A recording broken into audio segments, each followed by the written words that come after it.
And we're now joined with Vanessa Isnardi from the Wild Safe BC. Thank you so much for joining us today, Vanessa. Very, very much my pleasure to be here. Thank you. Okay, so we have seen an increase of bears and wildlife in our communities. What can you share about why we are seeing an increase, or why it could be we're seeing an increase in wildlife in our communities? Absolutely. So we're actually noticing a trend province-wide where we're seeing more bears active in communities this season where they came a little bit earlier than usual.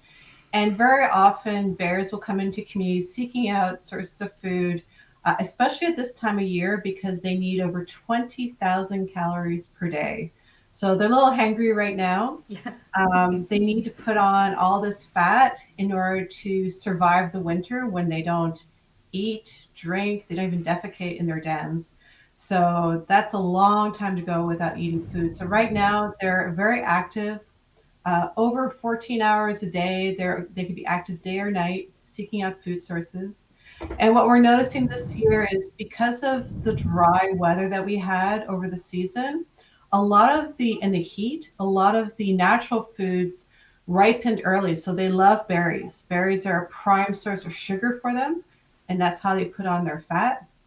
And we noticed that that came early this season. So it started running out quite early. And now they're being drawn into our communities by the smells of food. And what can people do when if they encounter a bear? How can we keep safe during this time? Absolutely. So we want bears to remain wild in natural spaces. Their populations will go up and down with, some of the traumatic events that we've had with the fires and loss of habitat. But these are all natural things that occurred. This year's been a little bit more extreme than most, for sure. But the worst thing that can happen is for a bear to actually start associating communities with sources of food. They spend a little more time in our communities. They might get into conflict with people, their dogs. Children aren't going to be as comfortable going out in their backyards. So the most important thing we need to do is remove the reasons for the bears to come into our communities. And that means picking the fruit off our trees, making sure that our garbage is secure, kept inside. If you don't have a secure place to keep it indoors, then finding other means to keep it out of their reach. And we give a whole slew of ideas and options for people. Now, what are then the two, or what are the top three things that attract bears, and what can residents do to prevent that attraction? For sure. They're looking for anything that will give them a source of food and calories. That is the number one thing that they're looking for. So that could be any natural, what we think of as natural, like apple trees and fruit trees, and anything that is organic in your garbage will definitely give them a food reward.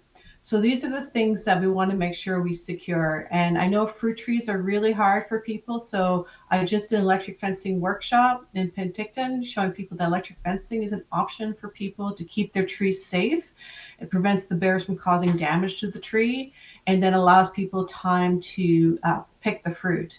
So definitely fruit trees and organics, anything that's organic is the number one food reward. They're also attracted to things sometimes that don't give them a food reward. Things that have a strong odor, even petroleum products will be an attractant for them. But what we focus on primarily are the things that give them a calorie food reward.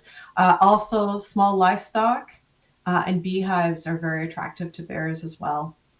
Okay, so people should keep in their pets at night then? Absolutely. That's a best. Pets should be kept indoors at night. Dogs should be kept on a leash when walking in bear habitat. You don't want a dog chasing after a bear because it could bring the bear back on you. And with small livestock, good husbandry practices, and again, using electric fencing for chicken coops and beehives is a really great option. All right. Now, if somebody is walking their dog and they encounter a bear, what are some steps that they can do, or what should they do when that does happen, or if that does happen? Absolutely. So the first step is to avoid a bear encounter to begin with. So avoid going out at dusk and dawn when animals are more active. They tend to be a little bit quieter midday when they're kind of resting. Um, this time of year, bears can be active almost all the time. But avoiding those dusk and dawn hours for other wildlife as well that might be active, such as cougars and other creatures. So if you do need to go out during those times, or if you're going out on nature trails or in areas that are a little less developed, make sure you call out with your voice. Make some noise, sing a song, go with a friend.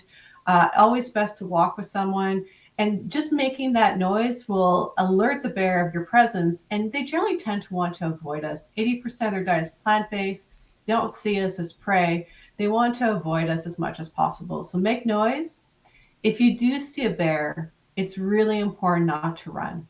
And teach your children as well, very important. If they see a bear, don't scare them, but just let them know if you see a bear walking to school, don't run. You want to stay calm and you want to back away slowly. For children, they're going to find an adult or a home nearby to seek some shelter. But for adults, we just want to back away and give that bear some space. And if you have a pet, make sure you have good control of that pet and you back away from the situation.